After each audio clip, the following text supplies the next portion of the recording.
কলিজার টুকরা যুবক ভাইরা, কারো আকৃতি নিয়ে কখনো অবজ্ঞা করবে না, তুচ্ছ জ্ঞান করবে না।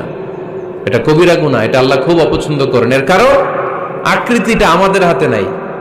আমাদের কারো নাক লম্বা, কারো খাটো, আমরা কেউ কালো, কেউ সাদা, আমরা কেউ স্মার্ট, কেউ অন্যরকম।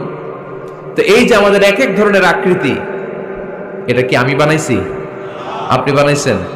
দিছে কে?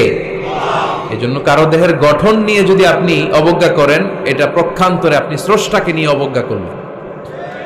কারো দেহের আকৃতি নিয়ে যদি আপনি তুচ্ছ করেন, তাকে তুচ্ছ করেননি, আমার রবকে আপনি তুচ্ছ করেছেন। চিল্লায় বলেন ঠিক কিনা? খবরদার, তুই কালু, তুই লম্বু, তুই মোটু, তুই কানা, তুই রোহিঙ্গা, আছে না নাই? ইদানিং ইদানিং এটা খুব চলে। এই রোহিঙ্গা নামটা আছে না? ফরিদপুরে এগুলো ঢুকে নাই না? আমাদের ওইদিকে দেখি কি অবস্থা, কারোর সাথে কেউ লাগলে তুই রোহিঙ্গা। কি আশ্চর্য, এই গালি কবে আসলো? হ্যাঁ, অনেক ধরনের গালি। ঢাকায় আর একটা চলে ফইন নির্বুত, কি বলে?